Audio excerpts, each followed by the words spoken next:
ketemu temen dulu lah, Qurannya nanti, nah gitu ya. Tadi nasihat dari Ustaz Effendi. Qurannya nanti dulu lah.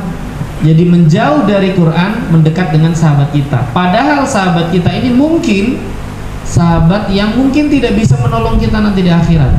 Sementara kita menjauhkan diri kita dari Quran yang senantiasa nanti di akhirat menjadi sahabat kita.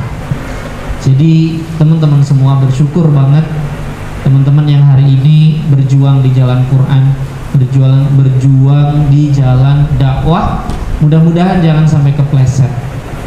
Karena salah satu yang nanti dihisab pertama kali adalah orang-orang yang berjuang di jalan dakwah. Apakah niat kita benar karena Allah? Apakah memang hanya untuk dunia? Nah, nyambung ke sini jadinya ya. Nyambung ke pembahasan kita hari ini. Yaitu bagaimana sih kita bisa mengajar, mendidik, menjadi guru, menjadi seorang pendidik, menjadi orang yang mengajarkan kebaikan ilmu-ilmu Quran kepada siswa, santri, murid, tentu dengan hati, insyaallah. Ini bagian kedua. Jadi sedikit nyambung dari yang kemarin, ya. Mudah-mudahan tidak bosen dengan saya, insyaallah. Kalau bosen, nggak usah ngeliat mukanya, nggak apa-apa. Catat aja apa yang saya sampaikan gitu ya, insyaallah. Oke, kita masuk pembahasan dari hati ke hati. Ini terkadang error.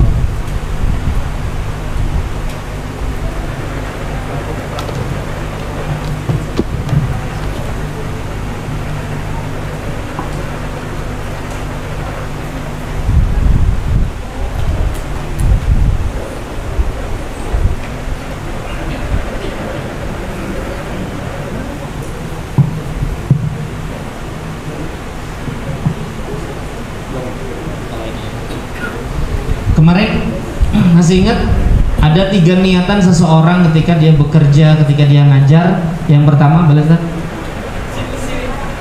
yang pertama karena uang, yang kedua karena apresiasi, yang ketiga karena ibadah. Nah, saya mau lebih dalam lagi tentang yang ibadah. Kalau kemarin kita bahas bagaimana sih biar kita bisa dinilai ibadah, kemudian kita ngomongin teknis bagaimana agar ngomongnya itu bisa ngena di hati gitu ya, dengan tahapan-tahapan yang sudah saya kemarin sharingkan. Sekarang bagaimana sih biar kitanya sendiri nggak kepleset. Niat kita harus tetap lillahi ta'ala, niat kita tetap ibadah. Bagaimana agar kita biar mengajar kita tetap dinilai ibadah sama Allah. Nah, ini saya akan agak pelan-pelan bahasnya. Nanti mohon maaf kalau memang harus dievaluasi, boleh dievaluasi ya saya ya. Kalau memang Mas nggak kayak gitu ya, boleh ya, saya welcome untuk dikasih inputan ya. Oke, kita lanjut ya, bismillah ya. Kita langsung pembahasan karena ini agak panjang, jadi saya agak pelan-pelan. Kita langsung masuk materi. Oke, bagaimana sih biar kita bisa menjadi seseorang yang mengajar bukan sekedar mengajar, tapi mengajar yang luar biasa, mengajar yang sudah tidak lagi mengenal saya hitung-hitungan dunianya saya lagi, tapi benar-benar bayar. Bagaimana yang sudah tidak terbatas, ngajar sudah nggak lihat lagi hitung-hitungan dan sebagainya. Insya Allah kita akan bahas. Siap? Agak pelan-pelan nggak apa-apa ya? Insya Allah ya. Yang pertama, bagaimana sih biar kita menjadi kenapa ini memang harus ganti berarti ini. Yang pertama itu adalah luruskan niat karena Allah. Mau nggak mau Bapak Ibu teman-teman semua, niat harus kita pancangkan dari awal. Bahkan dari kita mungkin mau berangkat di rumah, itu harus sudah kita pancangkan niatnya karena Allah. Karena niat itu ada 3.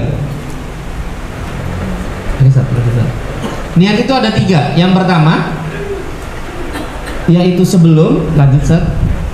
Yang kedua saat kita melakukan sesuatu, dan yang ketiga adalah setelah kita melakukan sesuatu. Dan ini kalau kita kepleset di salah satunya teman-teman semua, itu rugi banget. Oke, kita mau berangkat dari rumah, bismillah, saya mau ngajar, saya mau kerja, saya mau jadi guru, saya mau ngajar anak-anak, bismillah lillahi ta'ala. Oke, begitu ngajar di depan ya kan, set, masih lillahi ta'ala nih. Tapi begitu selesai, oke, masih lillahi ta'ala. Setahun kemudian, 2 tahun kemudian, 10 tahun kemudian, murid kita jadi orang hebat nih. Misalnya nih, Anda bilang gini, ih keren ya, si itu kan itu dulu gara-gara saya bisa kayak gitu. Kalau kita sampai ngucapin kayak gitu, ibu teman-teman semua, nauzubillah, takutnya niat kita hangus, pahala kita hangus. Gara-gara apa? Itu semua kan gara-gara gue. Nauzubillah. Ini yang harus kita jaga. Inilah hati-hati banget Bapak Ibu teman-teman semua.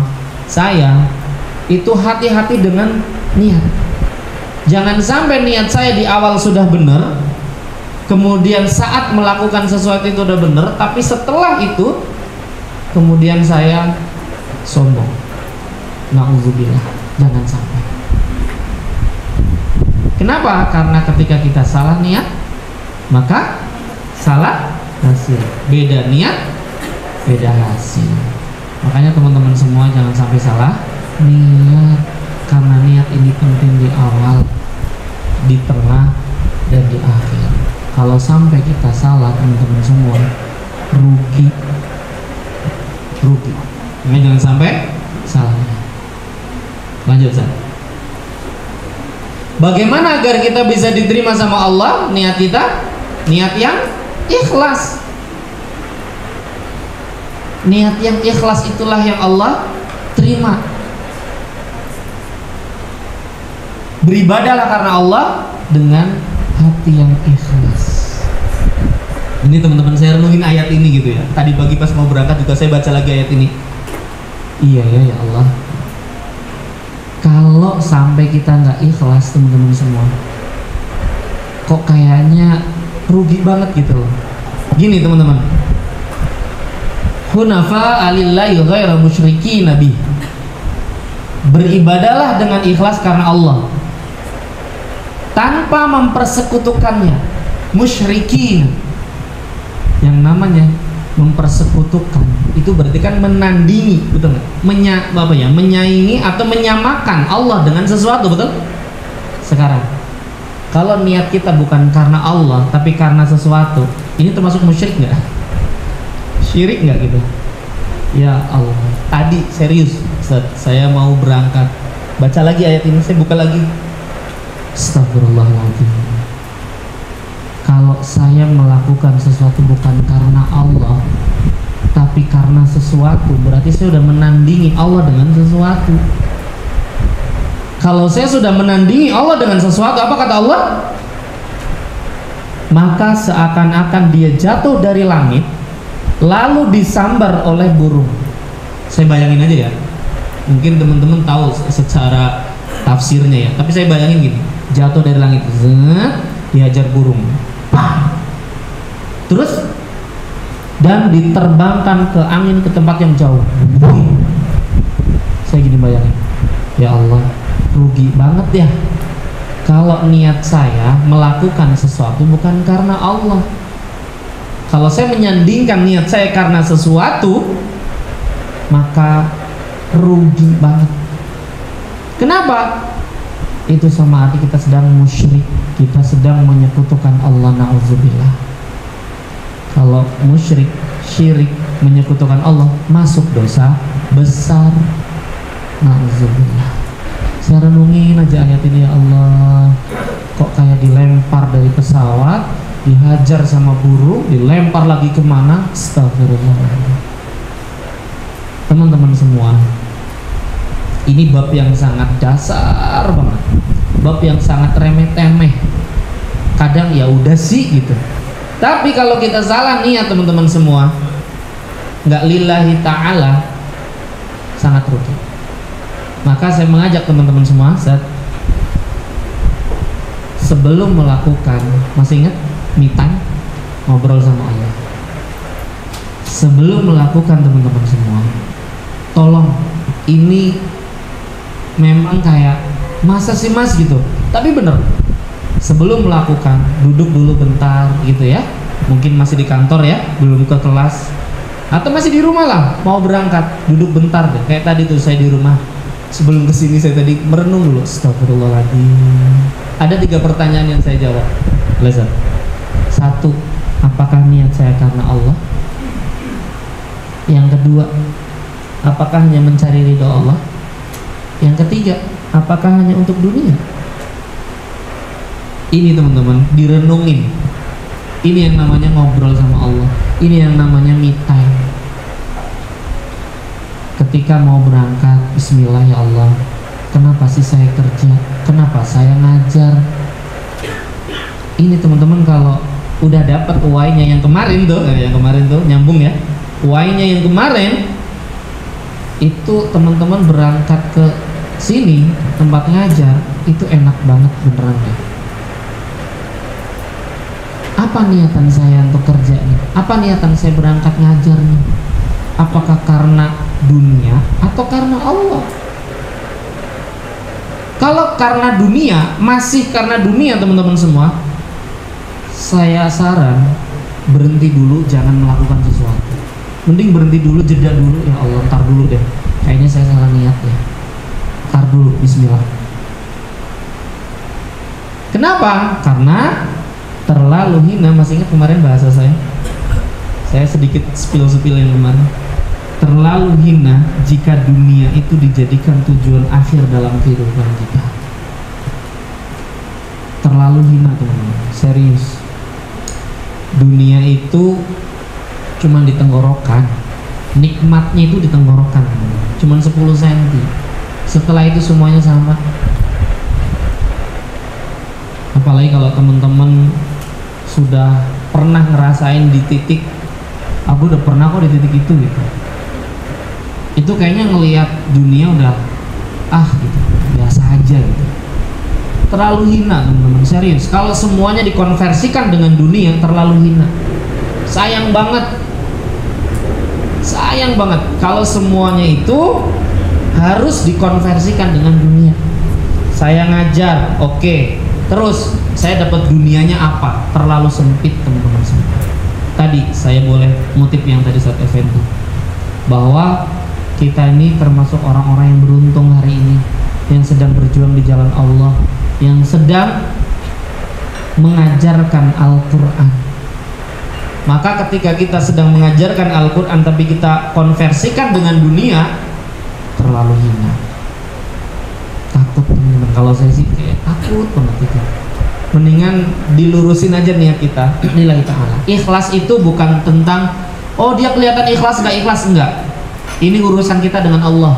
Makanya ini di sini tentang hati, mengolah hati, manajemen hati teman-teman semua. Jangan sampai teman-teman di sini sudah tahu dalilnya, sudah hafal ayatnya, tapi tidak meresapi ke dalam hati, dalam kehidupan sehari-hari. Terlalu hina lah teman-teman semua. Dunia itu cuman gitu doang gitu. Beneran. Paling juga ya udah segitu, umur segitu selesai udah. Ada perjalanan yang sangat panjang setelah ini. Tadi aja dibahas baru sampai kubur kan? Baru sampai kubur. Belum nanti setelah kubur dan sebagainya. Saya sempat bikin slide itu teman-teman. Itu sempat nyesek. Dada saya sempat kayak berhenti gitu, kayak nge-freeze gitu otak saya. Sepanjang inikah perjalanan setelah ini? Sangat rugi kalau kita fokus hanya di dunia. Karena perjalanan kita sangat panjang masih. Dan setelah nanti dikubur itu, setelah masuk kubur itu sudah tidak bisa kembali ke dunia. Gak bisa lagi, ya Allah izinkan aku untuk baca Quran seayat aja ya Allah, gak bisa. Sudah masuk, selesai, disitulah dimulai kehidupan yang sebenarnya. Nah kalau kita hanya mikirin di dunia aja, itu terlalu sempit. Maka naik level teman-teman, naik level. Ketika kita melakukan kebaikan-kebaikan, amal soleh teman-teman, niatkan yang pertama, yaitu untuk mencari ridho Allah. Mencari ridho Allah. Pokoknya kalau udah bilang pokoknya itu nggak ada toleransi. Bismillah kalau sudah mulai manasin motor, ya Allah saya mau ngajar ya Allah. Lillahi ta'ala, ridhoi ya Allah apapun yang saya lakukan ini ya Allah. Mudah-mudahan kau ridho ya Allah dengan apapun yang saya lakukan ini ya Allah. Diniatkan itu teman-teman. Beneran. Kalau teman-teman niatnya itu hanya mencari ridho Allah, mudah-mudahan teman-teman termasuk orang-orang yang nanti kembali kepada Allah dalam kondisi yang mutmainnah. Kenapa Allah ridho dengan kita, kita ridho dengan Allah? Itu teman-teman yang harus kita kejar tuh di situ, ridho Allah. Kalau gaji mah nanti kita bahas, serius, nanti kita bahas insya Allah. Saya belum bahas ke sana. Sekarang saya lagi bahas tentang bagaimana sih merubah hati kita yang tadinya mungkin kerja, ngajar, jadi guru, jadi ustazah, itu masih ngitung dunia. Saya akan luruskan teman-teman semua. Ayo bareng-bareng niatin lillahi ta'ala, mencari ridho Allah. Yang kedua, naik level. Ini saya agak pelan banget bahasnya. Kenapa? Takut di sini ada kesalahan. Karena ini agak sensitif ngomongin saya kerja nyari duit mas, sebentar dulu ya, ayo kita bahas pelan-pelan. Yang kedua, niatkan teman-teman semua hanya untuk ya Allah, mudah-mudahan amal soleh yang saya lakukan ini bisa menebus dosa-dosa saya di masa lalu. Bapak Ibu teman-teman semua, ketika nanti di akhirat semuanya akan dibuka sama Allah. Tapi begitu beruntungnya seseorang yang mendapat ampunan dari Allah, mendapat maghfirah dari Allah. Beneran. Saya dapat cerita ini dari Ustadz Umar Mintan.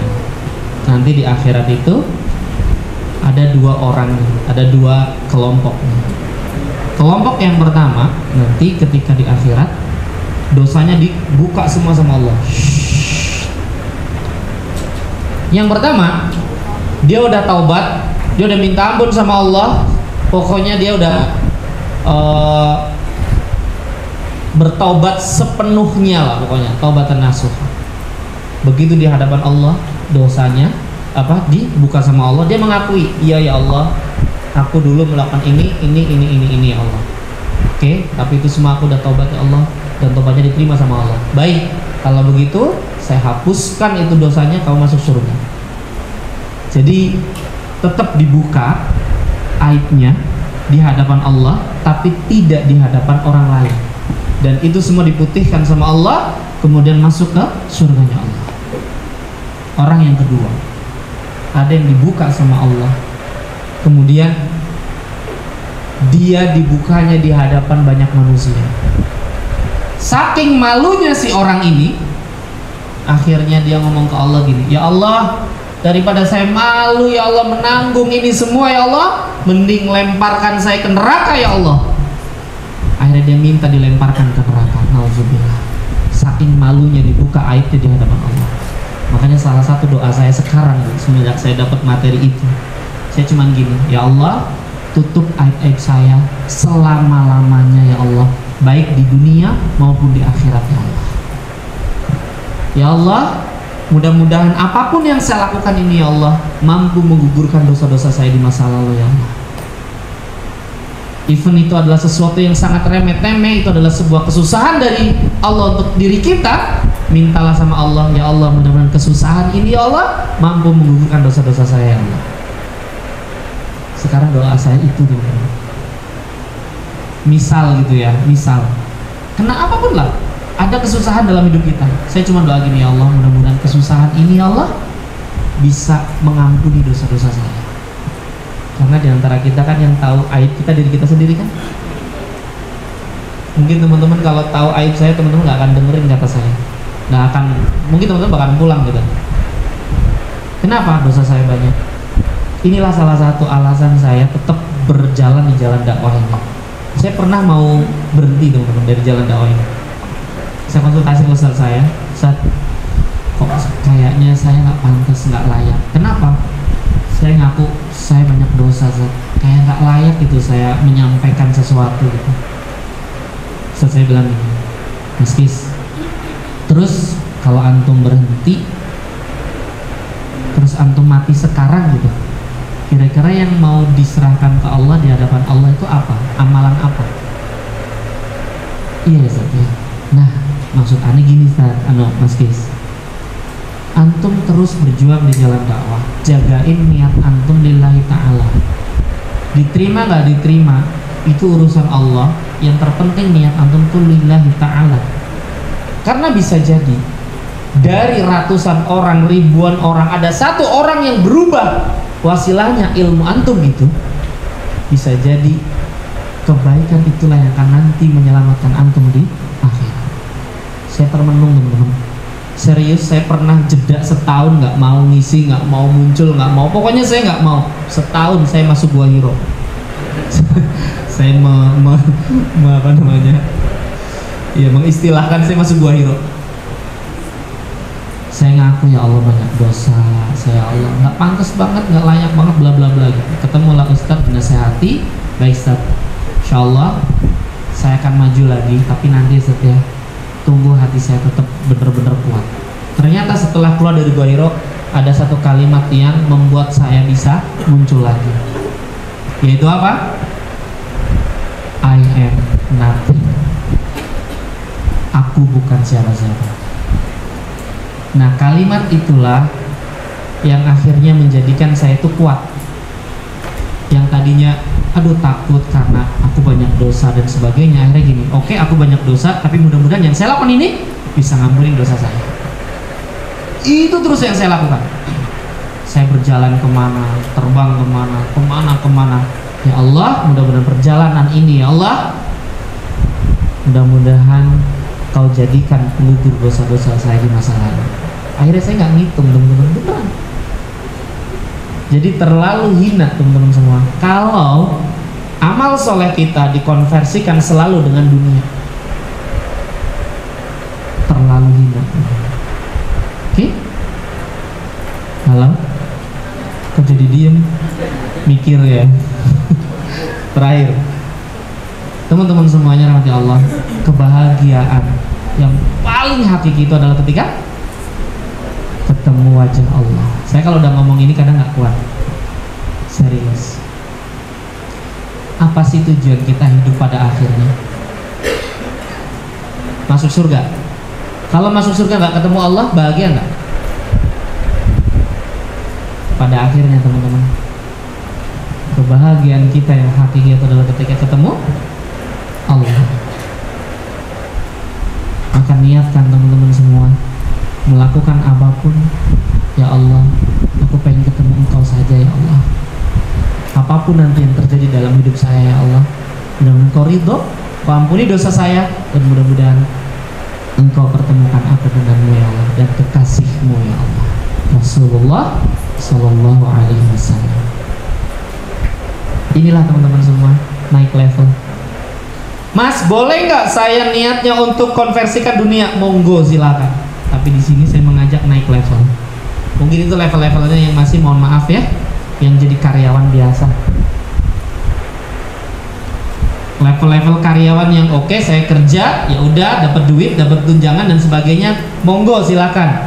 Tapi saya ngomong di para asatid, masya Allah, para ustadz ustazah yang udah paham ilmunya, maka saya mengajak teman-teman untuk naik level. Yaitu apa? Niatkan untuk akhirat. Karena akhirat itu panjang, bahkan abadan, selama-lamanya. Selama-lamanya. Makanya teman-teman semua yang rahmati Allah, kalau teman-teman niatnya untuk dunia, itu berarti levelnya masih di bawah. Hari ini saya pengen mengajak teman-teman untuk naik level, yaitu apa? Untuk mencari akhiratnya. Jangan sampai kita menjadi orang yang rugi. Ya. Makanya ayat ini yang kemarin saya spill, makanya kan kemarin saya mau ngomong gini. Mau nggak kita bahas ayat orang surat Hud ayat 15 ayat 16? Mau nanya itu tapi kan saya kepedean. Emang saya dipanggil lagi ke sini gitu ya. Emang saya diundang lagi, kepedean banget ya kan? Makanya adalah saya skip aja. Qadarullah, hari ini saya suruh kesini lagi, jadi pas nih, nyambung materi yang kemarin. Saya pengen bahas ini teman-teman semuanya. Dan ini saya bahas dengan duduk deh, karena ini agak lumayan sensitif. Saya ketemu ayat ini nih kurang lebih 3-4 tahunan yang lalu, kurang lebih. Semenjak saya ketemu ayat ini, sekarang saya takut. Saya termasuk orang yang taubat. Anda pernah nggak dengar kalau gini, ya Allah mobilnya bagus banget, ya Allah disolawatin dulu lah gitu? Pernah dengar kayak gitu nggak? Saya termasuk dulu yang kayak gitu. Semenjak ketemu ayat ini, saya taubat, Bu. Serius, saya taubat benar-benar. Ya Allah, selama ini saya salah. Rumah dijual, kita sholawatin dulu yuk, kita al-fatihain dulu yuk. Pernah dengar kayak gitu? Atau ada yang pernah jadi pelaku? Nauzubillah, saya termasuk pelaku dulu. Begitu 3 tahun, 4 tahun yang lalu saya ketemu ayat ini, saya gini, astagfirullahaladzim. Jangan sampai teman-teman, ya, mulianya sholawat hanya untuk mendapatkan mobil mewah.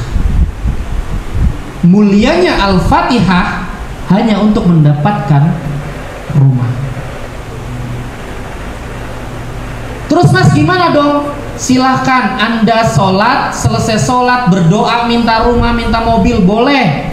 Ya Allah, berikanlah rezeki yang halal berkah buat beli rumah, boleh. Tapi jangan sekali-kali Anda sholat tahajud hanya untuk mendapatkan proyek jalan. Jangan sekali-kali Anda sholat duha hanya untuk memperlancar rezeki Anda. Ini agak lumayan kasar nggak apa-apa ya, agak lumayan keras ya, karena saya ngomong sama diri saya sendiri kayak kesel gitu sama diri saya gitu. Sholat duha hanya untuk biar bisnisnya lancar. Sholat tahajud biar proyek besok jalan. Sedekah subuh biar dagangannya laris. Nauzubillah. Kenapa? Kita baca. Man kana yuridul hayatad dunya. Barang siapa yang menghendaki dunia dan riasannya, pasti kami berikan kepada mereka balasan sempurna. Artinya apa? Ketika kita melakukan sesuatu, Allah kasih. Allah kasih sempurna. Dan mereka di dunia tidak akan rugi. Sempurna, teman-teman. Teman-teman kerja nih di sini, mohon maaf, dapat gaji, dapat, nggak mungkin dikurangin, pasti dapat. Kenapa? Teman-teman bekerja, teman-teman melakukan sesuatu, teman-teman berikhtiar. Sempurna Allah kasih. Tapi ada ayat berikutnya, yaitu apa? Ulaikal ladzina laisa lahum fil akhirat illan nar. Mereka itulah orang-orang yang tidak memperoleh sesuatu di akhirat kecuali neraka. Teman-teman semua rahmati Allah, kalau niat kita ya melakukan sesuatu amal soleh diniatkan untuk dunia, takutnya di akhirat nanti udah nggak punya pahala lagi. Ya Allah, aku dulu sholat tahajud, aku dulu menghafal Quran, kenapa sekarang pahalanya nggak ada ya Allah? Kata Allah, lah kan kamu dulu tahajud biar proyeknya jalan, kamu kan dulu ngafal biar dapat gaji banyak, udah kan di dunia dikasih, dan pada akhirnya masuk neraka. Na'udzubillah. Teman-teman semua ya Allah, jangan sampai yang kita lakukan hari ini diniatkan untuk dunia, terlalu hina. Saya teman-teman ini masih belajar. Kadang-kadang kalau dapat kebaikan gitu ya, saya gini, ya Allah, jangan sampai ya Allah kebaikan ini menggantikan amalan saya kemarin di dunia. Aku pengen ya Allah balasannya di akhirat ya Allah. Kenapa? Di akhirat tanpa batas. Makanya kan, mohon maaf ya, Saya ini juga baru tahu beberapa tahun yang lalu. Quran surat Al-Baqarah ayat 216 tentang sedekah ya. Kalau sedekah 1 dibalas sekian gitu ya, sampai 700 gitu kan ya. Itu kalau memaknai ayat itu sampai situ nggak salah teman-teman, nggak salah, tapi ternyata masih ada lanjutannya. Kalau kita meyakini hitung-hitungan sedekahnya kayak gitu dikasih sama Allah, tapi ternyata ayatnya nggak titik di situ, ada kelanjutannya. Bahasa bebasnya, kalau kamu mau ngitung ya aku kasih, tapi kalau kamu nggak mau ngitung, balasan Allah itu luas, tak terbatas. Makanya ketika kita sedekah nggak usah ngitung. Ayo sedekah 1000 biar nanti dibalas 700.000. Ayo sedekah 1 juta nanti dibalas sekian juta. Boleh nggak? Boleh. Tapi ayatnya nggak titik, ada kelanjutannya. Makanya teman-teman semua Allah, saya mulai hati-hati ketika ketemu ayat ini teman-teman. Jangan sampai kita termasuk orang-orang yang nanti rugi, nggak dapat balasan di akhirat. Kalau kita melakukan amal kebaikan, ikhtiar di dunia, pasti dikasih sempurna sama Allah. Tapi kalau kita ngitung-ngitung untuk akhirat, takutnya kita nggak dapat.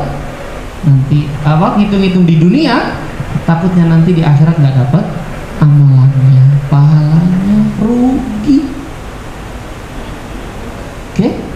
Maka ikhlas lillahi ta'ala, mencari ridho Allah, hanya pengen diampuni dosa-dosanya sama Allah dan pengen ketemu sama Allah.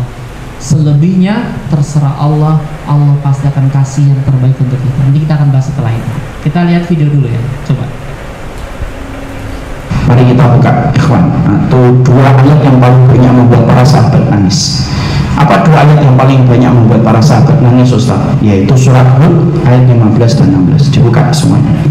Abdullah bin Mubarak, seorang ulama, itu berkata, aku ini perhatikan para sahabat kalau baca Quran. Jadi kalau para sahabat itu baca Quran, maka kemudian Abdullah Mubarak itu memperhatikan, ini kalau para sahabat baca Quran itu, apa surat yang paling banyak membuat mereka sedih dan banyak air mata mereka yang jatuh. Dilihatin sama Abdullah bin Mubarak, oh ternyata air matanya para sahabat itu paling banyak jatuh kalau mereka membaca surat Hud. Dan di antara ayat-ayat di dalam surat Hud itu, apa yang paling banyak membuat air matanya para sahabat itu jatuh itu yang apa? Dilihatin satu persatu tuh setiap mereka baca ayat-ayat di dalam surat Hud. Dan kesimpulan Abdullah bin Mubarak, tidak ada ayat yang paling banyak membuat para sahabat nangis kalau membaca ayat itu kecuali 2 ayat, 15 dan 16. Apa itu 15 tadi? Man kana yuridul hayatad dunya wa zinataha nuwaffi ilaihim a'malahum fiha wa hum fiha la yubkhasun. Orang yang kemudian menginginkan dalam kehidupan dunia itu dunia, kami akan berikan dunia kepadanya dan tidak dikurangi. Orang akhi sholat niatnya untuk proyek, dikasih proyek sama Allah, nggak dikurangi sama Allah. Ustaz, ada kok teman saya itu, dia itu sedekah untuk bisnisnya berhasil, ya memang dikasih sama Allah, bisnisnya itu berhasil. Kenapa? Allah memperlakukan kita sesuai dengan niat yang kita tanam. Layu khusun, tidak dikurangi oleh Allah. Ada orang kemudian sholat tahajud supaya kemudian tokonya laku, ya tokonya laku, dikasih sama Allah. Dan Allah mengatakan apa? Nuwafi ilaihim a'malahum fiha wa hum fiha la yubkhasun. Allah menyampaikan, kami kasih sesuai dengan apa yang mereka inginkan dari dunia itu, dan kami tidak mengurangi sesuai dengan apa yang mereka usahakan. Itu kata Allah. Cuma ayat ini tidak berdiri sendiri, ikhwan. Ayat ini disambung dengan ayat yang ke-16. 16-nya apa? Ulaika alladzina salahum fil akhirati inannar wa habita ma sana'u fiha wa batilum ma kanu ya'malun. Orang-orang yang semacam itu sudah dikasih balasannya dan ganjarannya di dunia, di akhiratnya enggak mendapatkan apapun kecuali neraka. Sia-sia apa yang mereka lakukan, batil atas apa yang mereka usahakan. Jadi kalau ada orang kemudian sholatnya untuk mendapatkan kesuksesan dalam bisnis, bisa jadi nanti ketika di pengadilannya Allah timbangan ditegakkan, pengadilan Allah sudah mulai dijalankan, maka dia kaget, loh kok sholat saya tidak ada yang cantal itu di dalam timbangan saya, ya Allah, loh sholat saya kemana? Allah jawab, nah sholat kamu kan untuk proyek, Dan aku sudah jadikan proyek kamu berhasil kan. Saya dakwah tiap hari, kok nggak ada ini, kok nggak ada ini, tiap hari saya dakwah kok malah nggak ada di dalam timbangan ini. Allah menyampaikan, bukan niat pertama kamu untuk dakwah itu kan untuk cari kekayaan. Sudah aku kayakan kan dirimu dengan apa yang kamu kemudian terima. Ada orang nanya, loh saya sholat duha tiap hari, kok sholat duhanya nggak ada di dalam mizan kebaikan saya ya Allah. Allah jawab, loh sholat duhamu itu kan supaya kemudian ketika kamu lagi merintis bisnis, bisnismu sukses. Lu kan sudah aku jadikan bisnis kamu sukses di dunia. Emang kamu lupa kamu ini sukses dalam bisnisnya ketika di dunia? Dan akhirnya apa? Tidak mendapatkan apapun kecuali balasannya neraka yang dijanjikan oleh Allah ketika kemudian dia meniatkan dengan apa yang dia datangkan selain Allah.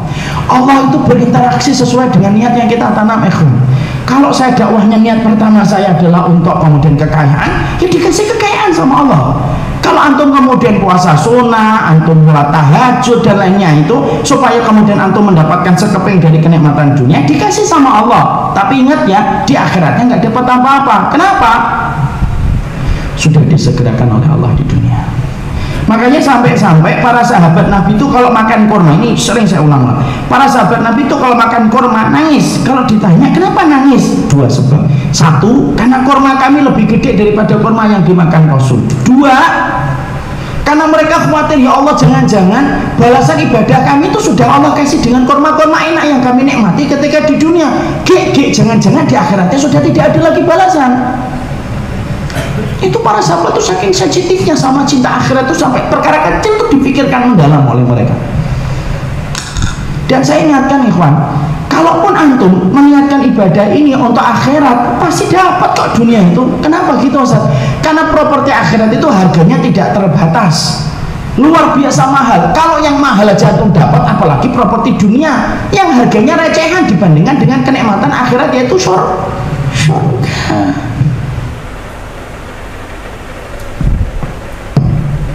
Gimana?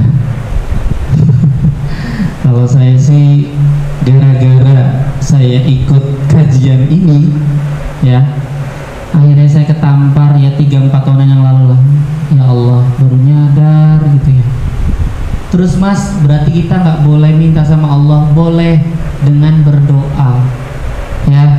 Sholat tahajud, selesai sholat berdoa lah, angkat tangan, ya Allah bayaran listrik ya Allah, nggak apa-apa. Selesai sholat duha, angkat tangan, ya Allah mudah-mudahan ya Allah Engkau buka rezeki kami ya Allah. Tapi bukan dengan si sholat duha itu. Biarkan sholat duha itu Allah yang ngitung, biarkan tahajud itu Allah yang balas. Perkara kita kepada Allah urusan dunia, mintalah dengan berdoa, bukan dengan mewasilahkan amalan-amalan kita. Siap? Halo? Insyaallah ya, bismillah ya, lanjutan. Teman-teman semua rahmati Allah, setelah kita udah luruskan niatan kita, teman-teman, bener deh, kalau teman-teman sudah niatnya udah lurus lillahi ta'ala, aman kesananya, beneran deh. Makanya saya itu takut banget gitu ya kalau ada undangan di mana gitu ya. Tapi ini bukan profesional ya, dakwah ya, tentang dakwah ya. Misalnya di pengajian, di masjid gitu ya.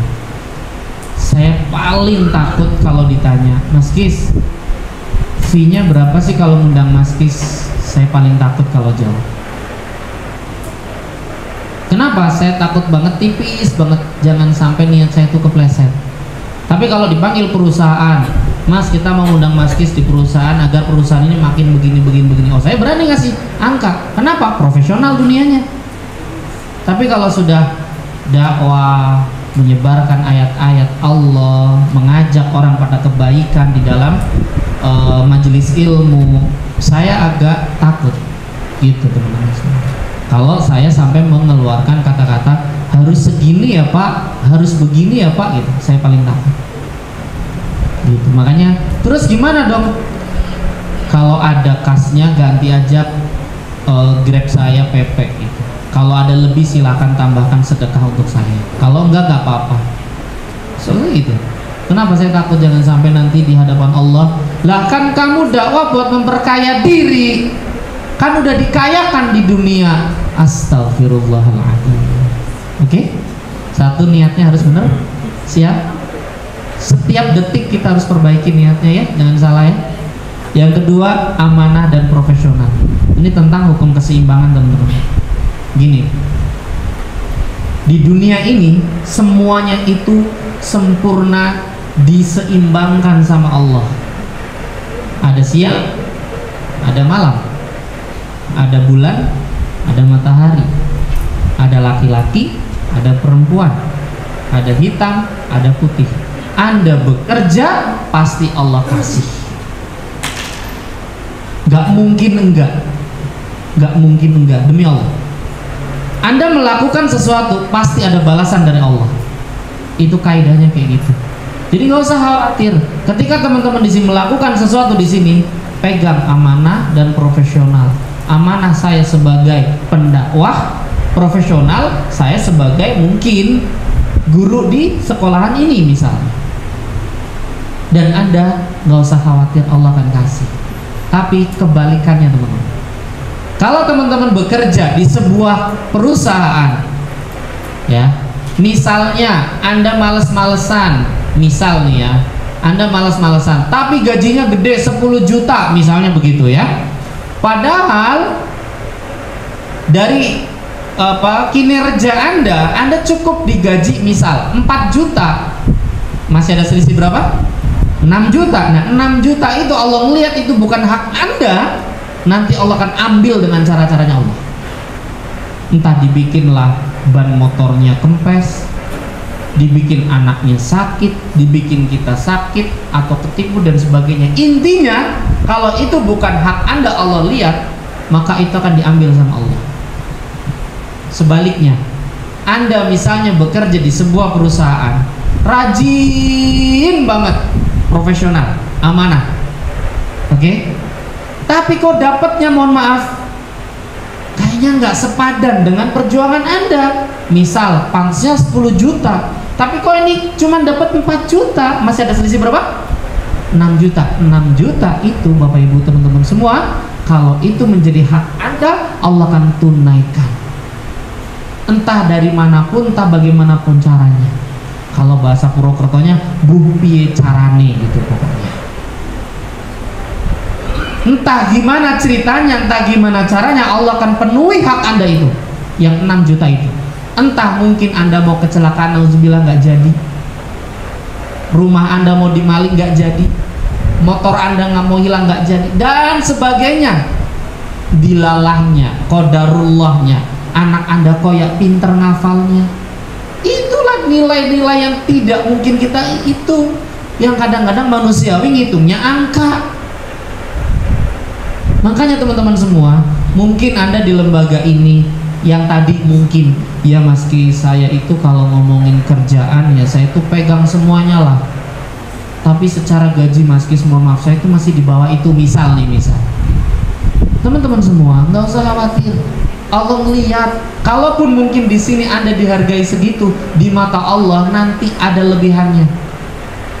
Serius, dibikin sehat terus anaknya, dibikin manut anaknya. Loh teman-teman semua, jangan salah loh. Banyak orang-orang yang gajinya gede, mohon maaf, nauzubillah, anaknya kena narkoba. Ada yang duitnya banyak, anaknya masuk penjara.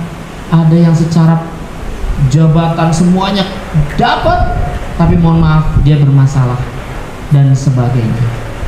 Jadi Anda yang hari ini dikasih sama Allah, apapun jalan hidup Anda, disyukuri. Kenapa? Semuanya akan diseimbangkan sama Allah. Oke? Jadi pegang apa? Amanah dan profesional. Amanah kita menjadi seorang pendakwah, mengajarkan ayat-ayat Allah lillahi ta'ala. Profesional Anda bekerja di perusahaan ini, di lembaga ini, Anda profesional sebagai mungkin guru atau tenaga yang lain. Nanti Allah akan seimbangkan itu semuanya. Makanya masuk materi berikutnya, yaitu antara bekerja versus rezeki. Ini saya agak pelan-pelan lagi nih ya. Ini takutnya ada miss lagi di sini. Antara bekerja dan rezeki. Teman-teman semuanya, Anda pernah dengar nggak kalimat gini? Saya kerja ya buat makan lah. Kalau nggak kerja, ntar makanan anak saya bagaimana, sekolah anak saya gimana? Pernah dengar kayak gitu? Atau salah satu orang yang pernah ngomong kayak gitu?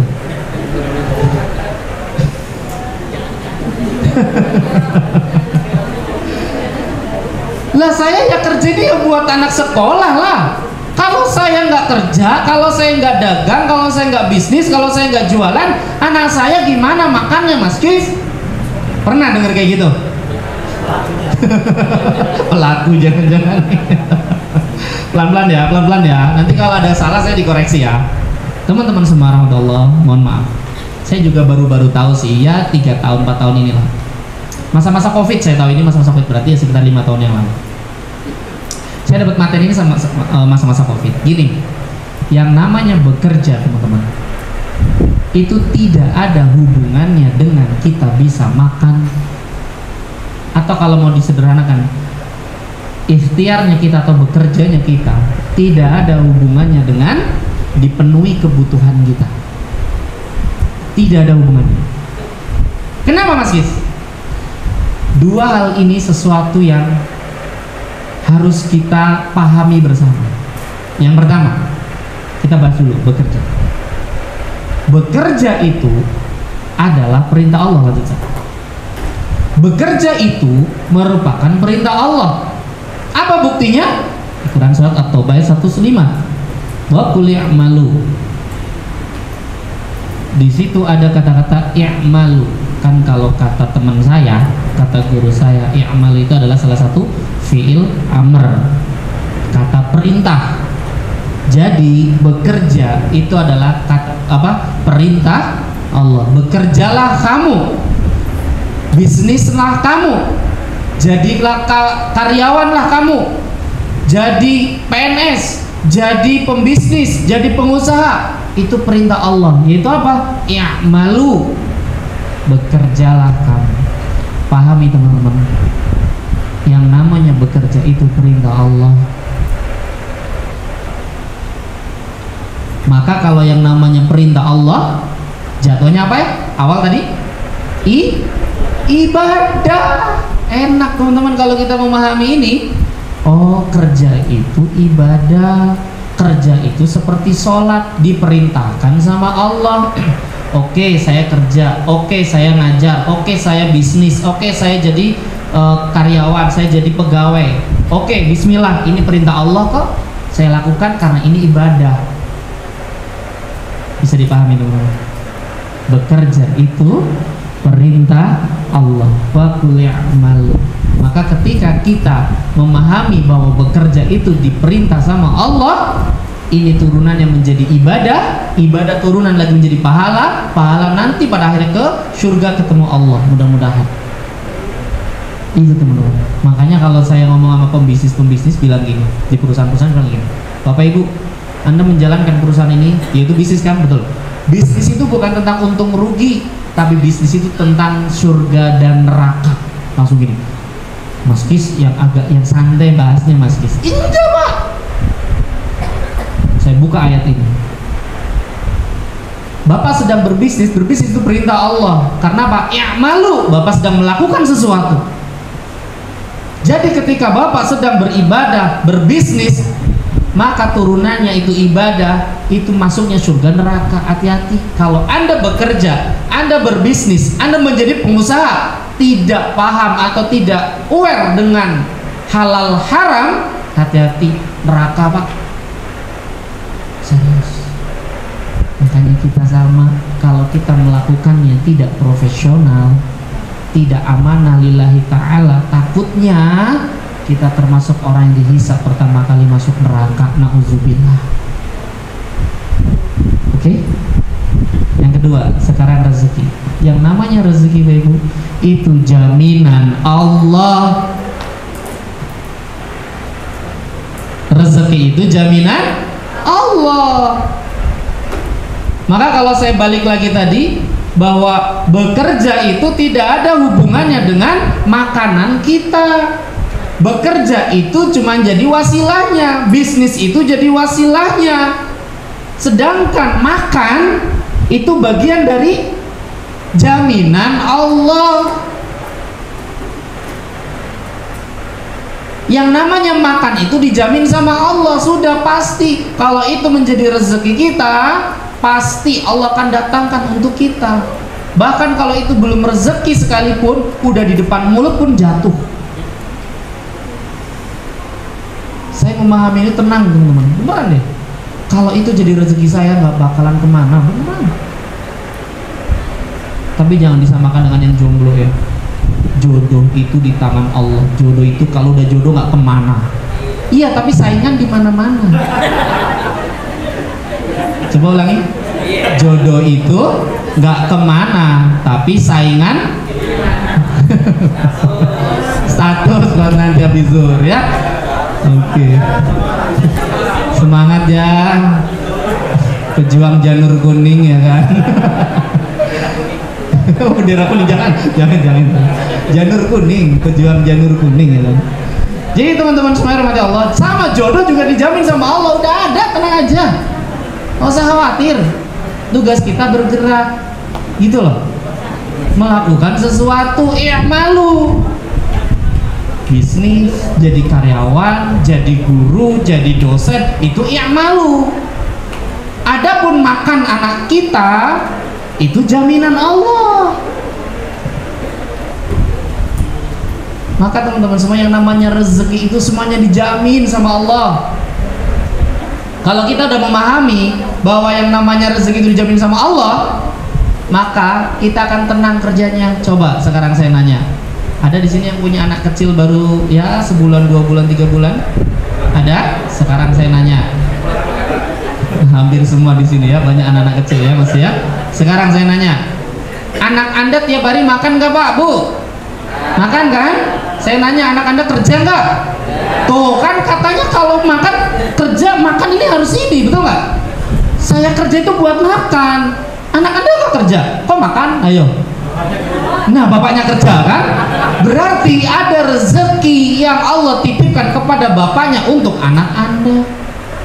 Anda disuruh sama Allah, malu bekerja, ternyata Allah sedang menitipkan, ini loh rezeki anakmu, ini loh rezeki istrimu, ini loh rezeki buat yang lain dan sebagainya. Tenang Bu, kalau kita punya pemikiran gitu tenang, santai. Dunia mah gak usah ya Allah serius-serius amat, bercanda, beneran, bener kan? Di Quran surat 57 ayat 20, bercandaan doang. Gak usah serius-serius banget lah Bu, ya Allah, ngadepin dunia kok kayaknya gitu banget. Santai aja, besok mati, terus santai gitu loh. Udah tenang aja. Anda hari ini tugasnya apa? Peranan Anda apa? Jadi guru, bismillah, malu bekerja karena Allah, lillahi ta'ala. Nanti anak saya bagaimana? Sekolahnya bagaimana? Dijamin sama Allah. Tenang gak kira-kira? Nah, satu kalimat lagi Ustaz. Ini yang kunci saya. Dulu teman-teman, Anda sering nggak dengar kalimat ini? Saya yakin sering, tapi nggak ngeh. Kalau saya dulu nggak ngeh dengan kalimat ini, begitu ngeh saya baru tenang. Allah tidak akan memenuhi keinginan kita, tapi Allah hanya akan memenuhi kebutuhan-kebutuhan kita. Banyak orang yang hari ini banyak keinginan, tapi lupa itu kebutuhan atau bukan. Kalau yang namanya kebutuhan Bapak Ibu, itu pasti dijamin sama Allah. Saya mau nanya, Anda tadi pagi berangkat ke sini, ada nggak yang berdoa gini, ya Allah kasih saya nafas ya Allah, saya mau berangkat kerja, saya berangkat ngajar ya Allah. Ada yang minta nafas tadi pagi? Kenapa? Sudah tahu itu dikasih. Artinya gini teman-teman, kalau itu namanya kebutuhan, Anda nggak perlu minta sama Allah, Allah tahu, Allah bakalan kasih. Kalau itu namanya kebutuhan. Contoh lagi. Anda pernah nggak terpuruk? Yang pernah aja, yang belum amit-amit jangan sampai. Yang pernah terpuruk nih, sejatuh-jatuhnya Anda saat itu, ada nggak di antara Anda yang sampai nggak bisa makan sampai 2 minggu? Nggak usah lama-lama, 2 minggu aja. Ada nggak? Kenapa? Karena Anda punya mertua. Enggak. Iya di Senin di sini ada Selasa gitu. Enggak. Karena kita punya Allah yang balik lagi tadi siap memenuhi kebutuhan kita, sudah dijamin sama Allah. Gak usah khawatir teman-teman. Gak punyanya Anda minimal misal sehari makan, sehari enggak, sehari makan, sehari, betul nggak? Tapi waktunya lapar makan nggak? Tuh maksud saya. Anda gak usah khawatir dengan yang namanya rezeki Anda. Kenapa? Itu sudah dijamin sama Allah. Coba nih, saya mau nanya, makan kebutuhan apa bukan? Nah, sandang pangan papan kebutuhan. Apalagi sekolah kebutuhan, wifi sekarang jadi kebutuhan lah ya. Makan, kemudian sekolah, bensin kebutuhan bukan? Ada nggak yang sampai nggak punya banget terus nggak punya bensin terus jalan kaki itu ada? Ada, ya Allah, astagfirullah. Tapi kan tetap bisa berangkat sampai sini kan? Tetap pakai kaki kan, ya Allah, saya punyanya kaki ya Allah. Tapi kayaknya aku nggak ada banget gitu loh. Minim ya pinjem temen untuk nebeng gitu loh. Bro, lagi nggak ada nih, nebeng ya gitu. Minimal itu. Artinya apa? Dipenuhi, tetap sampai sini gitu loh. Bayaran sekolah, kebutuhan apa keinginan? Pasti dikasih sama Allah. Gak usah khawatir. Kemarin saya udah bilang ya, saya ini mantan karyawan Astra. You know lah ya Astra ya. Saya tinggalin teman-teman saya. Dulu saya punya bulanan, sekarang saya nggak punya bulanan. Saya tidak punya penghasilan tetap, tapi alhamdulillah tetap berpenghasilan. Itu cuma ngerubah kalimat aja udah beda makna di situ. Artinya teman-teman, disitulah saya akhirnya imannya naik, yaitu apa? Semua dijamin sama Allah. Pasti kalau itu namanya kebutuhan, kalau itu rezeki saya, pasti dikasih sama Allah. Saya nanya, ini pasti rezeki saya bukan? Belum tentu. Ya, rezeki itu yang bisa kita nikmati teman-teman. Ini belum tentu rezeki saya, bisa jadi udah dicolek tuh. Nanti tolong dibawain ke ustadznya. Dibawain sama saya, dibawa pulang, pasti rezeki saya bukan? Belum tentu juga. Jadi rezekinya anak, rezekinya istri, atau mungkin rezeki tetangga dan sebagainya. Jadi tenang aja ibu, nggak usah khawatir. Serius, kalau ini rezeki kita, milik kita, kalau bukan milik kita, tenang aja. Tugas kita apa tadi? Ya malu. Oke? Mulai agak tercerahkan. Mudah-mudahan paham dari dulu lah, mudah-mudahan lah ya. Saya cuma mengulang-ulang aja. Insya Allah. Mudah-mudahan tidak menggarami lautan. Insya Allah ya. Sedikit lagi. Maka teman-teman semuanya, yuk luruskan niatan kita lillahi ta'ala. Yang kedua, kita amanah dan profesional. Kalau itu sudah jadi rezeki kita, nggak usah khawatir ya. Kerja di sini santai aja ya, profesional. Nanti Allah yang gaji, nanti Allah yang ngasih. Saya itu sering berakadnya langsung sama Allah. Iya, misal dipanggil di mana, ya Allah saya datang ya Allah lillahi ta'ala. Berapapun nanti yang dikasih, saya serahkan semuanya kepadamu ya Allah. Aku punya kebutuhan ini gitu. Saya nggak ngomongnya ke panitia, bukan. Saya nggak ngomong ke panitia, saya ngomongnya ke Allah. Ya Allah, ini bayaran sekolah anak saya ya Allah. Ini listrik saya ya Allah. Ini pam saya ya Allah. Ini. Gitu. Oh ternyata dipanggil qadarullah, Mas Kis ngisi di perusahaan ini ya. Nih, yang malu. Kaki melangkahkan. Bismillah ya Allah. Qadarullah Ustaz. Bener deh, semuanya dipenuhi sama Allah. Maka teman-teman gak usah khawatir ya, gak usah khawatir. Insya Allah mudah-mudahan. Makanya kadang-kadang teman-teman tuh nggak percaya kalau saya tuh kadang nggak punya duit tuh nggak percaya. Kenapa? Karena saya tidak mau senyuman saya itu mewakili rekening saya. Makanya Anda jangan sampai senyuman Anda itu mewakili isi rekening Anda. Makanya saya tuh kadang ya Allah gitu ya, nggak percaya amat sih gitu ya. Makanya saya kadang minta sama Allah gini, ya Allah nggak apa-apa deh sekarang saya jadi orang kaya, duitnya banyak, teman saya nggak percaya kalau saya nggak punya duit ya Allah. Ya Allah, tenang aja ibu, santai aja ya, santai aja, udah bekerja dengan baik lillahi ta'ala, nanti Allah akan penuhi kebutuhan-kebutuhan kita insya Allah. Sip. Terakhir, fokus pada keberkahan. Ya, bukan tentang jumlahnya, tapi fokus dengan keberkahannya. Nikmati prosesnya teman-teman. Prosesnya nggak lama kok, nggak lama beneran. Loh, saya itu ngejalanin dunia ini dari 2016 sampai sekarang, berarti kurang lebih 9 tahun. Tahun depan udah 2026, berarti 10 tahun. Kayaknya baru kemarin gitu saya resign gitu ya, tapi kok udah 10 tahun aja gitu loh. Astagfirullahaladzim. Nggak lama beneran deh. Anda ngejalanin proses ini tuh nggak lama. Sampai kapan Mas Kis? Sampai mati. Yang jadi pertanyaan kapan matinya Mas Kis? Nah itu saya nggak tahu. Jadi teman-teman nikmatin ya, sampai kaki kita berhenti, diberhentikan sama Allah. Mudah-mudahan berhentinya kaki kita ini di jalan dakwah. Itu yang saya doa sampai sekarang. Ya Allah, mudah-mudahan ini kaki diberhentikan sama Engkau ya Allah ketika saya lagi dakwah ya Allah. Makanya saya tuh kadang ya, kita sering lihat kan di video-video yang viral itu ustadz-ustadz yang meninggal saat khutbah, meninggal saat sholat. Ya Allah, bener deh. Kenapa? Karena meninggal itu bukan urusan umur, bukan urusan sakit, tapi tentang siapa kehendak, apa kehendak Allah, kapan terserah Allah. Jadi kita persiapkan. Makanya kita yuk nikmati proses kita. Hari ini kita lagi berjuang di jalan dakwah dengan mengajarkan Al-Quran. Insya Allah teman-teman semua, mudah-mudahan kita pun mati dalam keadaan husnul khatimah insya Allah. Maka boleh Ustaz?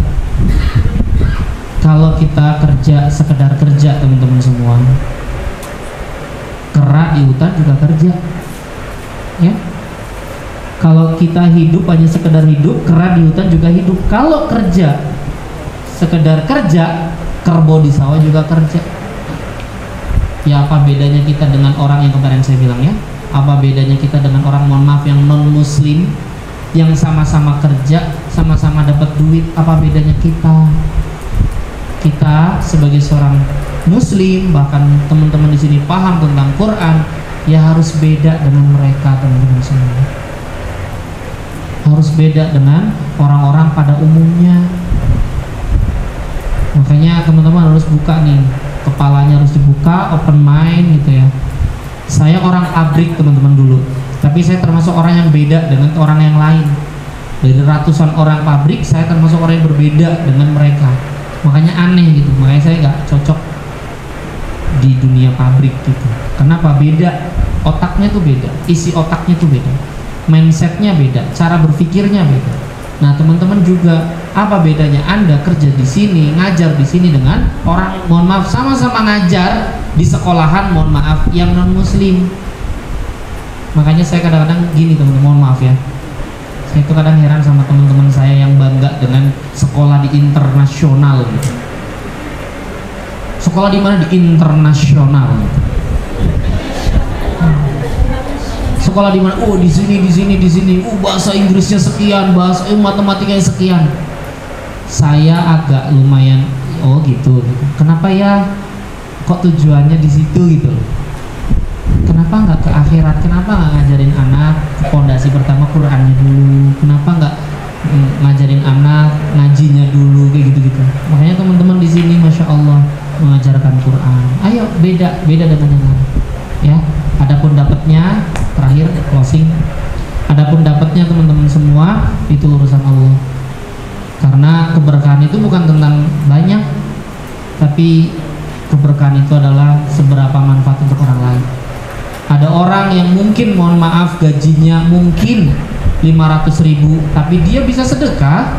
Sedekahnya nggak nanggung 50.000 tuh, dari 500.000, 50.000 berapa persennya itu kan? Coba, belum tentu orang yang punya 5 miliar sedekahnya bisa 1 miliar, belum tentu. Wajar kalau dia sedekah 1 juta, mungkin di belakangnya banyak banget. Tapi kalau Anda misalnya kok pas-pasan masih mau sedekah, masih mau ngasih ke orang, bantuin orang dan sebagainya, itu berarti Anda termasuk orang yang sedang menuju pada keberkahan. Karena keberkahan ini masya Allah teman-teman, nggak bisa dihitung. Saya kalau dihitung matematika itu nggak nyambung, makanya saya tuh kadang jarang ngelis kebutuhan saya, itu saya jarang. Kenapa? Jomplang sama otak saya. Nih bayar sekolah anak ini, anak itu, anak ini, anak ini. Di total saya nggak berani, belum pernah saya bikin list kebutuhan saya selama sebulan. Kenapa? Jomplang otak saya. Serius. Ini pengeluaran, ini pemasukan. Nggak nyambung, nggak nyambung. Beneran. Tapi alhamdulillah teman-teman semua, semuanya dipenuhi. Yang ini centang, yang ini centang, yang ini. Dari mana? Nggak tahu, nggak tahu. Saya cuma yakin Allah Maha Kaya. Coba tulis gede-gede di kertas. Allah Maha Kaya. Yang saya tahu cuma Allah Maha Kaya. Nggak tahu dari mana, tapi saya yakin Allah akan kasih. Allah Maha Kaya. Kalau Anda mungkin di luar nalar juga, iya mas, sama saya kayak saya itu mas. Saya juga begitu mas. Penghasilan begini, pengeluaran segini ya Allah. Ya tapi kan kita harus yakin Allah Maha Kaya. Ketika kita meyakini bahwa Allah akan memenuhi kebutuhan-kebutuhan kita, insya Allah mudah-mudahan Allah penuhi semuanya. Oke? Anak kita titipan Allah, sekolahnya udah dijamin sama Allah. Oke? Listrik udah dijamin sama Allah, gak usah khawatir. Kerja lillahi ta'ala, profesional, amanah, insya Allah teman-teman, berkah nanti kita di ujungnya. Mudah-mudahan kita pun pada akhirnya kembali kepada Allah dengan kondisi yang baik, insya Allah. Barakallahu fikum. Itu ya? Cukup? Cukup? Mudah-mudahan gak ada pertanyaan ya.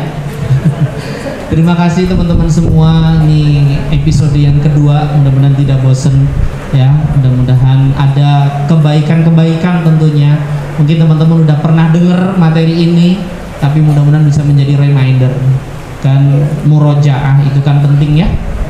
Menghafal mungkin mudah, sehari bisa mungkin 1 lembar, tapi murojaah itu yang butuh perjuangan, butuh istiqomah. Mudah-mudahan materi hari ini bisa memurojaah kita semua untuk bisa sama-sama berjalan lebih baik lagi, bisa menjadi orang yang jauh lebih baik lagi insyaallah. Barakallahu fikum, berkah selalu. Astagfirullahaladzim, astagfirullahaladzim, astagfirullahaladzim. Billahi taufiq wal hidayah. Assalamualaikum warahmatullahi wabarakatuh.